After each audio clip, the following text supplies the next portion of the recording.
lobby. Let's all go to the lobby, lobby.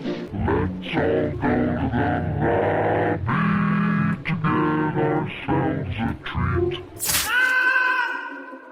Hello, horror hounds, and welcome to Now Slaying, an It's Slay's podcast production where we break down the latest and greatest in the world of horror. I'm your not-so-humble host, Colton. I'm Rowan. And today on the show, we're going to be reviewing Winnie the Pooh, Blood and Honey, which was released February 15th, 2023, exclusively in theaters, but just hit video on demand earlier this week. But before we get to the discussion, Rowan, I think I already know the answer to this, but growing up as a kid, were you a big fan of Winnie the Pooh? And based off of that answer, were you looking forward to the bastardization of your childhood? I know you figure right. I had never seen Winnie the Pooh. I've seen like clips of it. I'm aware of it. I know what it is, but I've never like actually sat down, watched like a show or a movie of Winnie the Pooh. I think the closest I ever got to it was I used to have a VHS tape when I was like really young, like 6 and under, of like Disney clips, but it was like sing-alongs or whatever of just songs from random movies. And in that was a clip of Winnie the Pooh, even though it's not Disney. I don't know why it was on this. Winnie the Pooh, not Disney? I thought Winnie the Pooh was Disney. Was it? I don't know. I told you I don't know anything about Winnie the Pooh, man. Yeah, adapted by Walt Disney, big old Walt Disney. There Disney's you go. Winnie the Pooh. Makes sense. I mean, the original books weren't Disney. It was just eventually, I think, when it became like an animated character, I think they kind of popularized them to a certain degree outside of the children's books. So yeah, I had zero experience with it. What about yourself? Were you looking forward to this one? Oh, was I looking forward to this? I mean, yeah. I feel it's a loaded question, man. I feel as much as like the rest of the horror community was, where obviously, this got like a lot of press from the get-go just because of what the subject matter was in terms of Winnie the Pooh, and so that always piques my interest. And it was kind of vague at the beginning. Like, I knew it was indie, but I didn't know if it was like, indie with a moderate budget, or was this like just a $10 budget thing? Yeah. So I was curious. I really did want to. I was like, I have to see other people's childhoods get ruined. So let's see what's it all about. What about yourself? Are you into Winnie the Pooh as a kid? Maybe you still are. Maybe you're like a Winnie the Pooh adult. I don't know what they'd be called. I'm not a Disney adult. I did watch a lot of Winnie the Pooh. I was a big fan as a kid. I'd say like the children's books probably helped me learn how to read. Like I probably hit them when I was 5. I watched the show all the time on TV. I'd rent, the straight to VHS movies with my siblings to watch on weekends and stuff like that. I actually even remember my mom wearing a pajama set that featured a sleeping Winnie the Pooh on the front of it with an eye mask. So I don't know. It's very much involved in my childhood upbringing, and then there was always like the common Pooh Bear and Tigger kind of impressions that kids would do on the playground and whatnot as well. So I don't know, he was very much in the zeitgeist when I was growing up. That being said, I don't know if my early childhood nostalgia really helped get me excited for this at all. Not necessarily because it seemed like it was going to spill blood and honey all over my like rose-colored childhood memories, but because it seemed more like a quick and dirty cash grab now that the Winnie the Pooh IP was no longer protected by copyright. So this wasn't like a banana split situation where they made a movie based off of a children's show with the right holders like permission and blessing to turn it into like a horror movie. This was literally just filmmakers kind of abusing or using an IP as soon as it hits the public domain to make a quick buck.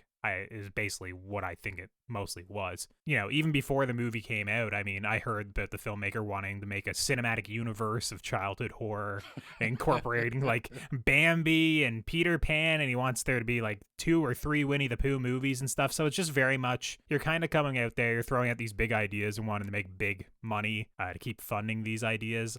So for me, I don't know if it's a cash grab or an artistic endeavor. So I don't know. We'll probably get into that in the review.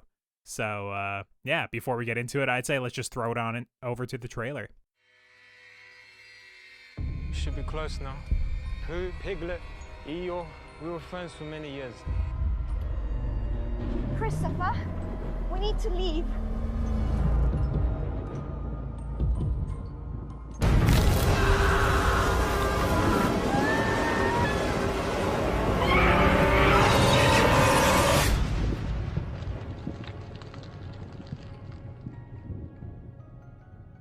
What you just heard is from Winnie the Pooh, Blood and Honey, written and directed by Rhys Frake Waterfield, and the story is as follows.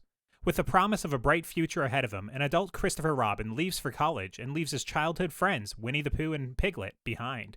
But when the duo is abandoned, it isn't long before they turn feral, bloodthirsty, and terrorize a group of young women deep in the 100 Acre Wood. Now, here on Now Slang, we like to keep things relatively spoiler-free up front before getting into the more in-depth spoiler-filled discussion. So, Rowan, what are your spoiler-free thoughts on Winnie the Pooh, Blood and Honey? You know, I think if you're going into this and you have zero expectations, with the only expectation being that I'm gonna see a like no budget horror movie, then you know what? It probably would, like, it's probably not overly gonna disappoint. I can't say this overly disappointed me. I thought there was interesting enough, like, some competent, like, camera work and shots in this. Oh, we'll have to get into that. I can't wait to hear more. Yeah, like, I'll get more specific in the spoiler section, but as someone that is very familiar with ITN, who is the distributor of this film, which I've talked about, I'm sure, on main episodes before, but ITN exclusively distributes straight to DVD movies to Walmart for $10. And, you know, it's the ones that have like stock image covers that they've used a couple times. And, you know, they just change the title on them. So that, you know, I knew what I was getting into, because as someone, especially during the pandemic, that just kind of bought those at Walmart for something to do when I wasn't working, I'm used to the quality being like a home video digital camera, and usually like no microphones. Like you're just listening to like people talking in a room echoing just on a camera microphone. So going into this, I was pretty surprised at how competent it was in terms of just like, when I say competent, just like bare competencies. Like, okay, he's reacting to me like kind of smiling or laughing on the other side. Like you can hear what they're saying. It sounds like they're actually talking like properly into a microphone. You know, the camera looks like it was a somewhat professional camera. Just things like that. Now, ITM products, you gotta know your gore. About 50% of your gore, it's coming from like iMovie special effects. Oh yeah. Which but to me that's half the fun. Is I'm just like, how bad can we get these special effects? And, you know, I'm sure we'll talk about some specific kills, some specific scenes in the spoiler section. But you know, I think this it delivers on the name, it delivers on some blood, it delivers on a lot of gooey honey, and not enough honey for my liking. Not enough honey for your liking. I think it takes 53 minutes before we get some good honey in this movie, but you know, it is there, it is present. Yes. We get a lot of like jars of empty jars, honey with blood on them. But yeah, like, and you know, there was definitely there was things about this movie I think were pretty good. Like, you know, I thought the intro was good. I thought some of the kills were good. And then, you know, there's stuff that we're going to get in the detail. Like, I'm sure like some of the editing and some of the like plot choices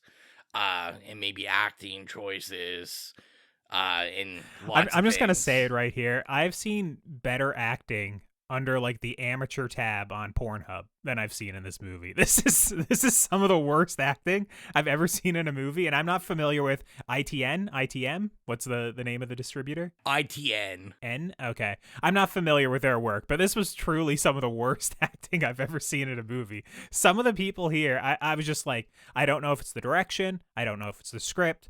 Personally, I think it's a bit of both, considering it's a writer-director. But yeah, this is really bad acting at times. Specifically, Christopher Robin and his girlfriend in you know, the beginning of the movie. Oof, that was rough. Yeah, I mean, I'm going to save most of my stuff for the spoiler section. I will say that I think this may have worked better if it wasn't Winnie the Pooh, because they definitely were trying to go for this hills have eyes, like we get a creepy gas station. It kind of has this, it's like rural town slasher vibe. And I think maybe just like as a typical slasher where maybe this guy just wears a Winnie the Pooh mask or whatever, it would have worked better if I came in thinking that, not thinking this is Winnie the Pooh. You're not getting Winnie the Pooh. And yeah, you know what? I'm gonna leave it at that till the spoiler section. Would you recommend the movie? I'm gonna give it like I can't recommend it. I was gonna really try to give it a slight recommend. I feel like people that are listening to this probably have already seen it. And if you haven't, you're like very morbidly curious about it. So you probably will watch it. Don't go out of your watch this for free somewhere. Don't pay to watch this unless you're like me. Like I'll probably pick up the Blu-ray, man. I gotta have this in the collection. Oh my god! Like as just a mark, 4K Winnie the Pooh, 4K. Blood Honey. A mark in time. There has to be like a mark in time this existed. And, I'm excited for this extended universe. I'm excited for Bambi. I'm excited for Peter Pan. I'm excited for it all. I'm not excited for the extended universe. I'll kick it off with some of the good, I think, starting off, which I will agree with you that the movie delivers on the bare minimum that it needs to justify its existence. No pun intended. Yeah, that will be the slug line at the top of our Instagram post. The bare minimum, 100%. You get beloved characters from your childhood, precisely 2 poorly realized beloved characters from your childhood that are a little more than some dude in a mask. But those beloved characters are there nonetheless. And it's a horror movie in which they brutally murder a bunch of people.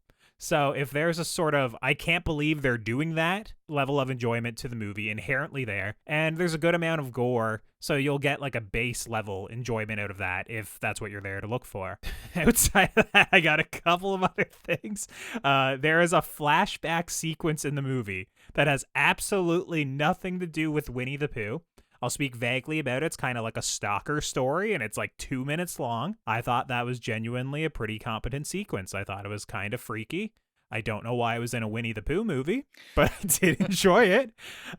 Additionally, there's one shot of Winnie the Pooh that I think he looks really good. He's there, and his eyes are glowing a little bit, they're a little bit yellow, and there's some honey on his lips, and it's dimly lit. And he just looks really gross and menacing in that moment. I thought it was actually a pretty strong horror image. I don't know why they didn't use that for the poster or for screenshots of the movie, because I saw it and I was like, oh, he kind of looks fucked up there, he's jacked up, which I thought was pretty good. Outside of that, I think all that's left for this movie is the ironic enjoyment of how stupid it is. And I mean, even more so than the usual slasher logic. This is Fast and the Furious movie logic. Vin Diesel pulls down a helicopter with his bare hands type of thing, and you just kind of shrug and go along with it because you're in a Fast and Furious movie. It's kind of the movie is so stupid and has such dumb logic that you'll wind up laughing along with it at some points, but probably more often laughing at it, I think. Because I completely disagree with you. I think it's woefully incompetent. But then again, I haven't seen those other Walmart Blu-ray movies you're talking about. I just my biggest note is just I can't believe how incompetent it is. Even right from the very beginning, which I won't spoil 100% what the opening scene is. It's kind of clever for a movie based on children's illustrated books, but the style in which it's told is so cheap and so scratchy and so bad that it's what is the cheapest and quickest option we could take to just execute this and get it across? There is no love and care put into that opening sequence. And that kind of bleeds over into all the technical aspects of the movie. I got a list of things here that it's numerous shots are out of focus and poorly framed. A good amount of the dialogue is mixed too low, so the score drowns it out, which is common in a lot of movies nowadays. or it's not captured clearly enough to make it what the actors are saying. And then all the actors have hard accents as well. So there was multiple scenes where I had to turn on subtitles just to be like, okay, did I miss an important line? And like all the time, it was something completely inconsequential that I was like, why is this even in the movie? The color grading, it completely changes between shots, between scenes. Sometimes it'll look like it's the middle of the afternoon. Sometimes it'll look like it's after supper, like getting into the evening times, and it'll just cut back and forth. The visual elements, visual effects, you know, we mentioned the CGI blood, but you know, fire or bees or whatever, all that looks bad. And then they do these visual warpings of the face of Winnie the Pooh and Piglet to try and make these, you know, obviously plastic masks emote to some degree. And oh my God, it is like the hokiest shit every single time they do it. They just want to make like Winnie the Pooh have a mischievous grin or something. Oh, it's so bad. And I'm not even someone who watches for this most of the time, but I noticed like numerous like filmmaking goofs as well. Like, you know, like the Red Letter Media guys are really good at watching movies, and they'll basically point out when, like, I don't know, a ceiling tile is out of place over there because they had to get the boom arm in, or they'll point like, oh, you can see actually the lighting, you know, the C-stand over here in the corner or something. I don't notice that shit a lot of time when I'm watching movies, but there was a part early on in this movie where they kind of linger on a series of missing, you know, like posters for like people that went missing in this area, and it's on a door, and they're all like kind of reacting to it, and then they do a tracking shot where they walk in through the door next to it, and as the camera's pulling up next to that window, they're gonna put the camera through that window, but they completely removed all the missing signs in the whole window. They removed the whole fixture so they can go through the door, and it literally the camera shows it all. It's just like one cut earlier, this whole like missing, you know, windows thing existed, and a cut later it's just completely gone, and then it just stays away until the end of the scene. There's like stupid shit like that I was just like, man, that's, I don't know, I haven't noticed it. It was wild. Like, obviously lots of times you'll do a shot that's going in through a window, or there's a pass off or something like that, but it was just, I've never seen it where you just see where they actually rip the window out of the old building. Like, it just blew me away. There was another shot I had to make, you know, note of, and I'm just rambling on about everything that's bad in this movie. But there was a scene where clearly they went back for reshoots, and there was Christmas lights left up around the whole perimeter of like the fence line and stuff. And I just was like, wait, was this movie supposed to be in the Christmas time? Like, there's no other ornaments or anything. And I'm pretty sure it's just like they went back for reshoots and they were either too lazy or didn't care to like actually take down the Christmas lights. They're just left up. So anyways, I don't know. It's just like everything about this movie that it's just so incompetent and so bad. But with all that said, I will say... Oh man, sometimes I hate this show because I just ramble on for 10 minutes about how I hate this thing. I will say that if you're morbidly curious and you enjoy bad movies, then this might be worth checking out. If you're just literally like, okay, how bad is this? You know, it isn't boring. And you've heard me say it on the show before, the worst thing you can be is boring. This isn't boring. It's like 84 minutes or something. That's including probably 5 minutes worth of credits. This thing is quick. There are numerous kills in it. It is really stupid. You'll probably roll your eyes at numerous technical aspects if you're anything like me, but I have to give it probably like a very slight recommend for very specific types of people. For people that would literally look at a Winnie the Pooh Blood and Honey poster and be like, oh man, I got to check that out. If you don't get that from looking at the poster, do not watch this movie. The poster is probably better than this movie, so do not watch it. But if you are like that and you're morbidly curious, then maybe check it out, I would say. I like this for you. Oh God, I hate this. So yeah, the slightest ever recommendation from me if you're morbidly curious, and you kind of said the same. Yeah. You didn't want to actually say recommend, but we're pretty much on the same page there, I think. So with that, I think it's time to cut to the spoiler discussion for Winnie the Pooh, Blood and Honey. We are now in our spoiler discussion for Winnie the Pooh, Blood and Honey, so if you've not seen Winnie the Pooh, Blood and Honey, it's time to tune out and come back once you've seen the movie. Or keep listening if you simply don't care. And I have a feeling most of you this time do not care. So Rowan, you kind of tiptoed around some things in the spoiler-free section. You said you wanted to just say more in the spoiler-filled. So here you are. What do you want to say? What do you need to get off your chest? I guess I'm going to push back a little bit. I didn't overly hate the intro. I actually wrote that I thought the intro was fine. That yes, it was as basic of a like drawing that, I'm trying to think how to explain. It's basically, like a typical kids movie that is usually based on a book, and they'll show illustrations from the book, but like they're being drawn as they're talking. And yeah, it was very super basic. I guess I didn't expect anything crazy. So I was like, yeah, this is cool. Like, they're giving it this like literary aspect. And, Yeah.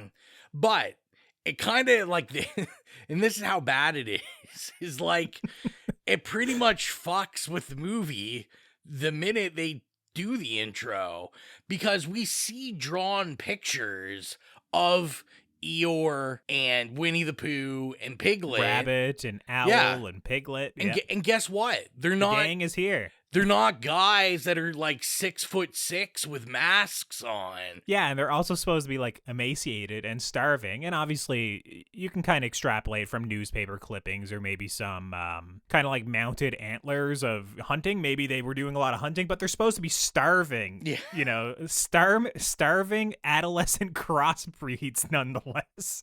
So why are these big dudes? Yeah, well, I didn't get it at all, because I'm like, man, these pictures are of animals, and we're like, nah, it's just dudes with masks. Like, we have to believe this transformation to dudes with masks. So I went back and I listened to it because I was like, this is weird. I agree. It bumped for me, but not only because of the art style, which I will agree with you. Conceptually, I think it is a good opening. I think it is fun, and even kind of perverting like the child illustrations, like, and putting it through a horror lens is a good idea. It's just, I think they literally went like the cheapest, scratchiest way ever. And some of it is somewhat effective, but most of it to me just reads like this is the cheapest, quickest option. Like, to me, this doesn't read like it was in the script from day one and this was part of the thing. They were working behind the scenes for months. This is like you paid someone to make it in the course of a weekend is what it felt like to me. But I went back and I listened to, and they specifically specify that they're adolescent crossbreeds.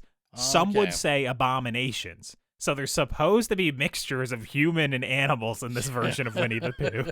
So that might have escaped you, but that is their explanation for why these are also like human, upright and big guys. And then they also explain that they don't speak because they've reverted to their animalistic ways or something in the opening as well, which I guess is a way of getting around how hard it would be to capture any audio from these masks, which when Pooh speaks at the end of the movie, I didn't know what he said. I had to turn on subtitles. I was like, what did he say there? Did you get what he said right away at the end? Didn't. No, it was, you left. So he's just like vengeful against Christopher Robin still. Well, and it doesn't make any sense anyway, because when they like find the girl that's like chained up or whatever, and she says, she's like, oh, they talk broken English, like some sort of broken English, but I hear them talking. And I was just like, well, then obviously they talk. And that's a whole other thing, that anytime anyone is chained in this, they don't even restrain the actors. The actors you can see them, they're just basically holding the chains in their hands. Yeah, exactly. And you were the one talking about these technical aspects of the movie that are very impressive. People chained up and they're holding, the other side of the chain. And that's where like the editing was all wonky too. Like in that scene where they find that woman, like, her name is Charlene. And the reason I know that is I had to Google, like, who is this? I had to go on Wikipedia and be like, what is going on here? I can't make out half of what she's saying.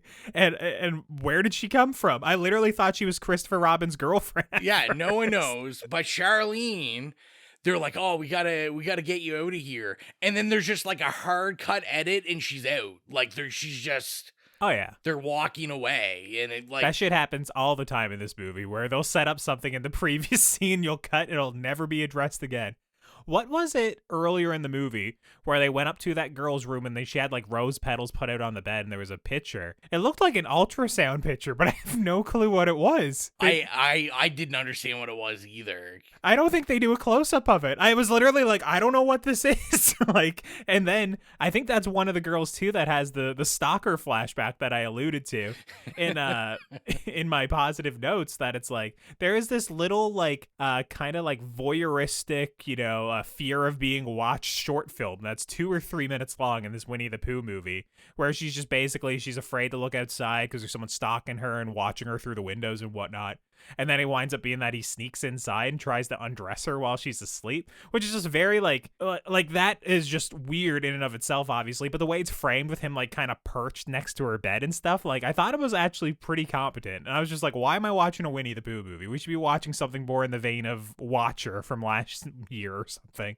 Like, what is this? What I enjoyed the most was the fact that the Winnie the Pooh and Piglet are like human enough that they just live in trailers. Well, there's like 3 or 4 trailers that are, I guess, supposed to suggest, oh, Owl and Rabbit you live over here. Not Eeyore, because there's a really nice tombstone to Eeyore in this movie that says R.I.P. Eeyore on a plank of wood in the background of one of the early shots when they all arrive. And it was just like so hilarious.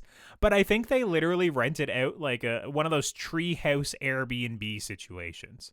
Like, that's what it read to me. They rented it out. They put some, like, mounted antlers and kind of, like, hunted wild game in there to make it seem, like, more cabin-y, I guess. And then they were just like, all right, now we'll roll the trailers in near this, and this is where they live. This is, like, the centerpiece, this shitty treehouse, I like to imagine whoever's, like, Airbnb it is, and then they just see this movie, or someone's like, hey, isn't this your Airbnb in this Winnie the Pooh Blood and Honey movie?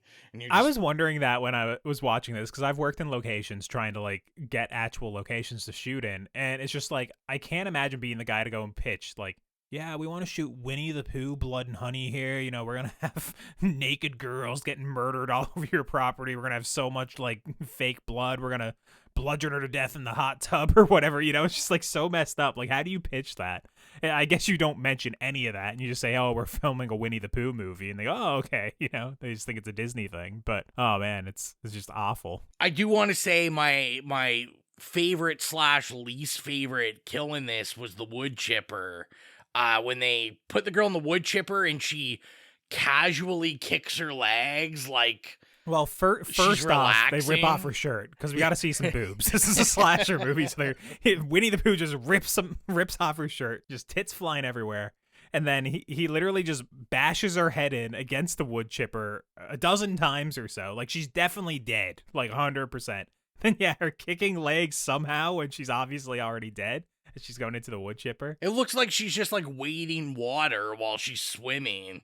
Like, if there's no like ferocity to the kicks, it's just casual, just slow. It was funny when I was watching it. I was like, I wonder if they actually put like a plank or something down there to make sure like she doesn't like slip too far in, or like obviously it's not running and it's unplugged and all that. But I mean, like, there's still probably blades or something in there. Like, I was wondering about safety precautions when I was watching that because of how poorly it was done. But like, and I guess not to like shit on it, there were some shots where I think it was earlier on in the film where they kind of do a shot where you see like the entire woods and like the entrance into the woods, and I was like, this actually looks cool. Like, that's 100% stock footage, I bet. Like, I looked at it, it's 100% stock footage, and then they literally took like a rectangle and like adjusted the opacity in After Effects. That's what they did, because it's like it's no way it's from this movie. Well, and it looks like the shot was so well done. I'm like, this is really out of place, and like the woods look creepy, everything looks good. I was like, how did they pull this one off? Especially like when we're in the woods, like you can tell they kind of just had this like fence of logs made that they just kept moving wherever they were shooting, because it was just like the same like 10 feet of log that you're supposed to think are these like tunnels or whatever. Another kind of competent edit, I guess, that made me think of a different movie is there's a day to night transition very early in this movie. I think it's when they arrive to the 100 Acre Woods, to like the treehouse and stuff. It cuts outside and it's on almost like a violin pluck. It instantly changes to night and it does it right on beat, just like Hereditary does like 2 or 3 times throughout the movie. And I was like, oh man, this guy likes Hereditary. This is what he made with this.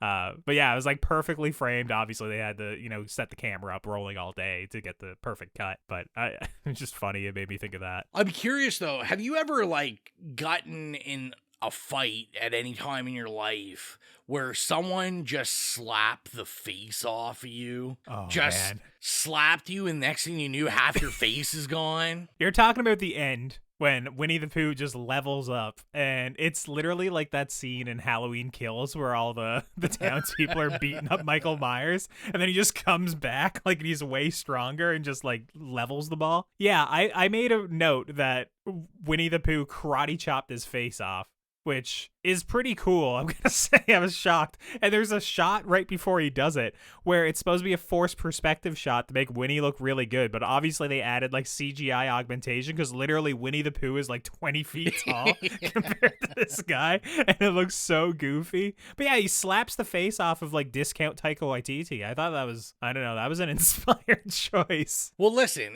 as bad as, there was a lot of bad, like, computer CGI gore scene stuff, I thought the gore was actually, like, pretty good for, this terrible, but, I mean, The practical stuff, I will say, is pretty good. Yeah, I mean. The gore, if you're going into this purely, like I do, where it's a slasher, you want to see kills, you want to see gore, like, most of these ITM movies have, like, 2 kills in them, because that's all they can afford.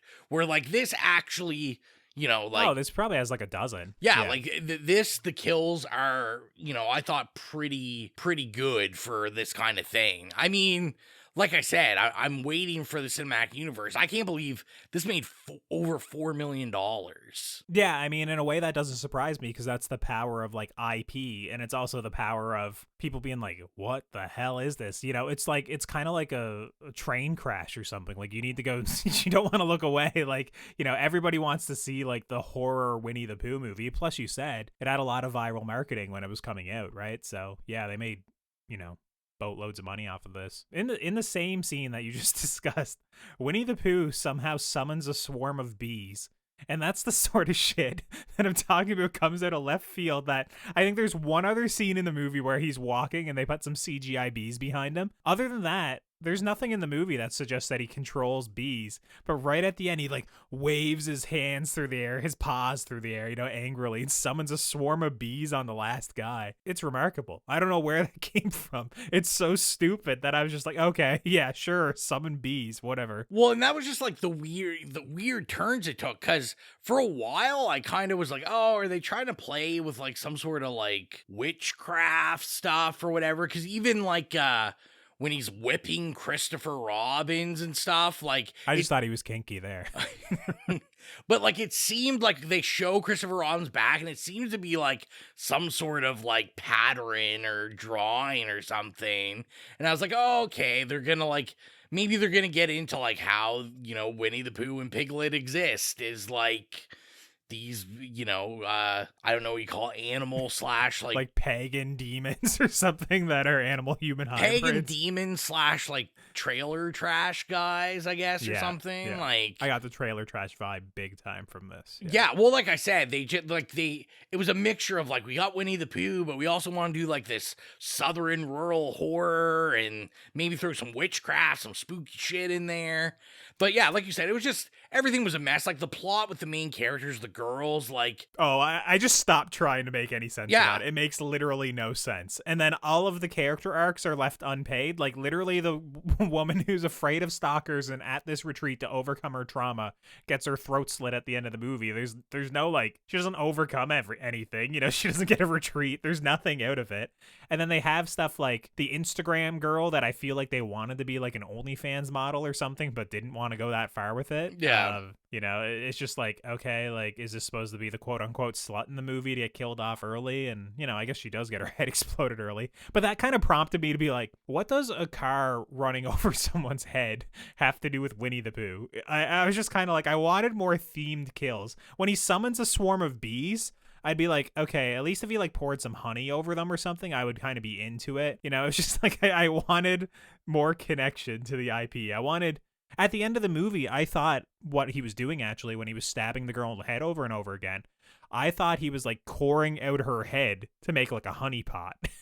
Which is a stupid idea for me to say out loud, but this is like That'd be awesome. how dumb this movie is. Yeah, I thought like it was gonna end with him like putting her head on one of the shelves, you know, with like the honey coming out of her mouth or something stupid. You know, like it was just kind of, I don't understand. Like I'm kind of with you that it doesn't really make a lot of sense or make good use of the Winnie the Pooh IP or anything. It's just kind of a slasher with people wearing Winnie and Piglet faces, I guess. And Piglet doesn't even look like Piglet at all. No, he looks more like Bebop or something from Yeah. Teenage Mutant Ninja Turtles. But yeah, like I thought it would have worked just as good if it was like, it's just these guys, they've got Winnie the Pooh and Piglet masks on and they're killing people. But and then we keep talking about like the ending stuff, but like, see, the endings where I kind of thought this like really worked. Like it was brutal, it was ridiculous. Like there was stuff like him getting crushed in between the cars and pushing. And then one car disappears because the other one has to explode, and they don't want to injure both cars. They don't want to damage both cars.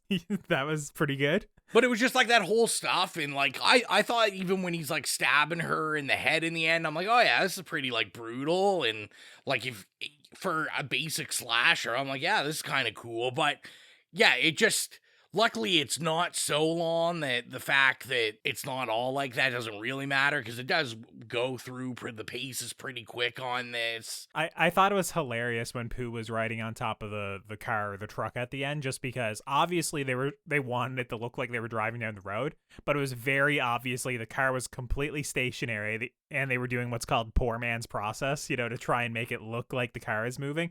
But like all they had to make it look like it was moving is they were shaking the camera itself and adding shake in post, and then putting like fog, like the smoke machine was just on blare with a fan trying to make it look like they were moving. Oh, it was just so bad. Well, and sadly, you know, that scene, because I kind of got excited because I was like, oh shit, that's kind of like I don't know if they really meant it for that, but I was like, this seems like a callback to Halloween 4, like Michael jumping on the truck, and a lot of the shots they used there were like kind of the same shots they used in Halloween 4. But I thought that's when like Winnie the Pooh looked the worst, because you could also tell they had like some extra padding on them, and so it just like the mask looked ridiculous. Not that it didn't look ridiculous, like It looks bad the entire movie. There's like, a lot of where it connects scenes to in the the back, of his yeah. neck is so bad. Like you can see the end of the mask, all Yeah. this kind of stuff.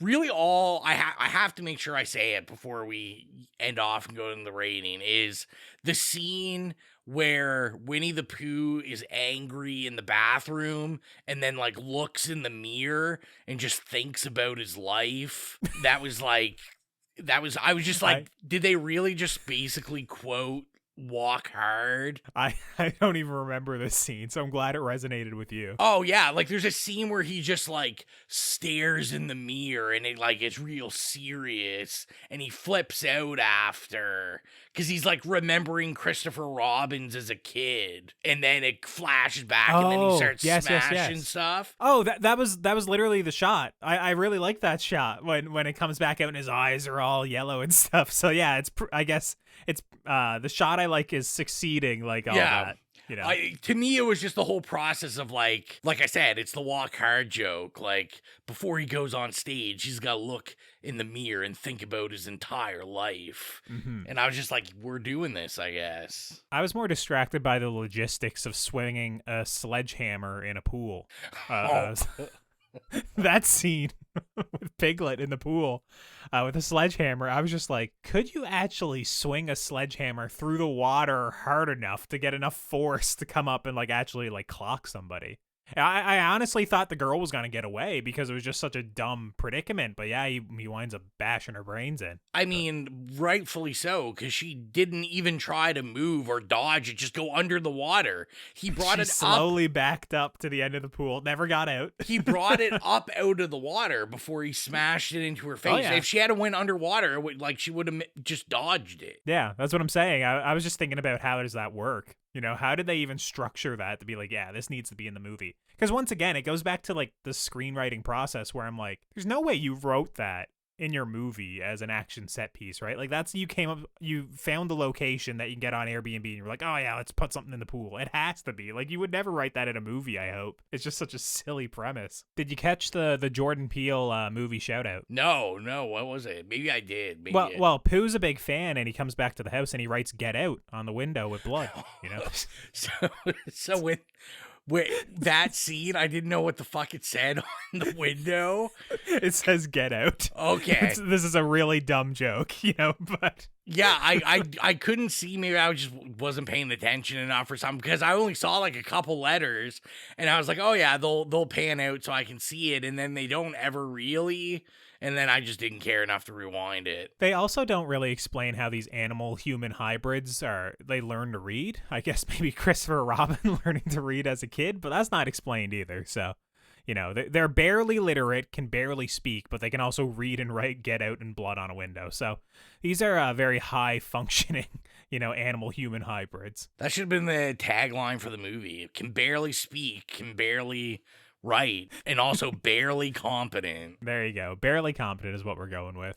Yeah, I don't really have anything left to go over. Like, I mean, most of my notes are just really dumb things, like the car's horns started beeping when they banged into each other, but then he needs to like walk around and do a bit of dialogue, so they like adjust the slider on the car horn in the background so it's not blaring over all the audio, but the sound of the flames is still mixed louder than the car horn. Like, stupid shit like that. Like, it's all technical stuff I have notes for, and then a bunch of like reactions, you know, about like, what is this, what is going on, you know, like, oh, what was this thing?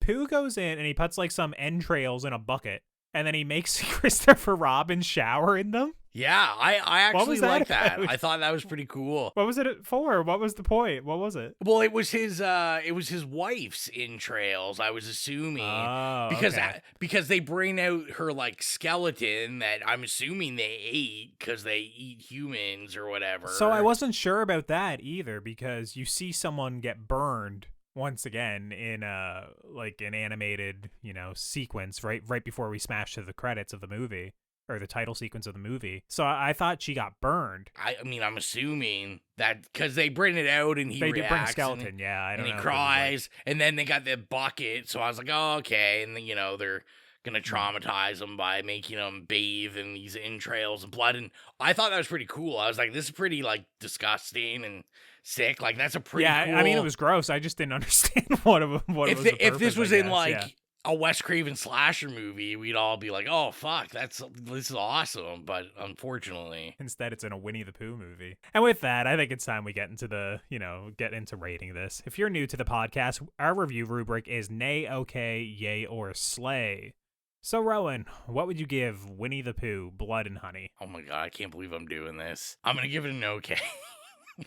I was gonna give it a nay so hard, but you know what? It's a time just talking about it. So now I just want people to watch it so I can talk about it with them. But you know what? Like you said, like, I think the morbid curiosity of watching this is like a key. Like, get some drinks, get some people, and be like, how wild is this Winnie the Pooh movie? It's the lowest okay I can possibly give it, just in perspective. But you know what? Like I said, there's actually some cool kills. There's a lot of kills. It goes pretty quick. You're not wasting that much time on this. This isn't like a shitty low budget movie that's like, I also need to be 3 hours long. They knew what they were, and they tried to get in and out as best as they thought possible. And as I said, I've seen a lot of these ITN produced direct to Walmart DVDs, and this is probably the higher end of them. This is like far superior than I think any other one I've ever seen by this company. So I'm going to give it like that mild okay, the same as our recommendation, like out of morbid curiosity, watch it. You probably won't hate yourself for watching it, but you'll have a good time just making fun of it with other people that have seen it. What about you, Colton? What would you rate it? Yeah, I mean, I'd give our conversation a yay or a slay because it's been fun talking about it, but I mean, the movie is still really bad. That's the thing. I would give it a nay, but there is a part in my heart that wants to give it an okay. It's just like fundamentally when I rate this on Letterboxd or when I tell my friends about it, I'm not going to say like, oh, it was actually pretty good. It's going to be like, no, the movie was still, it's not remotely competent in my opinion in so many different ways. It's incredibly underwritten. There's no characterization. I can't make out half the dialogue. There's all these like little goofs of filmmaking in the actual movie. And then one thing I never mentioned in the entire review, as we said, they don't show all the animals of the 100 Acre Woods. I wanted to see what rabbit looks like in this. I wanted to see what owl looks like. And we don't even get like an after the credit tease. Like, you should have at least did that if you're so set on the cinematic universe. So yeah, it's just too dumb. It's too bad. But what I will say is it's definitely not like the worst thing we've reviewed on this show or within, this year even. It's just bad. I can't in good conscience give it a positive review. So it's going to be a nay from me. But with all that said, it is a dumb gore fest that is still marginally entertaining, if not being a great movie, And if you made it this far in the show without following us on our socials, you can do so at It Slays Podcast. We're on Instagram, Facebook, Twitter, Slasher, Letterboxd. If there's a social media, we're probably there at It Slays Podcast. And if you want to help support the show financially, like our horror hounds Holly, Nicholas, Patrick, Mark, Steven, Joy, and Carvey, gain access to the Patreon exclusive show Stream Screams and get episodes of the main show 48 hours early, be sure to head on over to patreon.com/itslayspodcast and choose whatever tier works best for you. We're starting to get pretty close to that 15 patron goal that we're trying to get to start adding some video to the podcast. So maybe head on over there if you can support the show financially. And Rowan, go ahead and plug the playlist. So if you're into music from horror movies, go to the It Slays Podcast Horrific playlist on Spotify. You can search it on there, or you can go to any of our social media in the link tree, and there's a link directly to it. We put music from scores or licensed music from horror movies that we review or we love or iconic horror movies. It's all up there. We update it regularly. So go check it out and get your spooky music on. And next time on the show, we haven't really firmly cemented anything down, but I think just based on the release schedule, it'll probably be Renfield or The Pope's Exorcist, one of those movies. If something doesn't come out on VOD before that. So yeah, I mean, at the very least, we'll be back in April. And of course, April is also Evil Dead Rise month with, all the hype coming out of South by Southwest. I can't wait to see that one either. And yeah, with that, I think that about wraps things up for this episode. So until next time, I'm Colton. I'm Rowan. And as long as you keep listening, we'll keep slaying.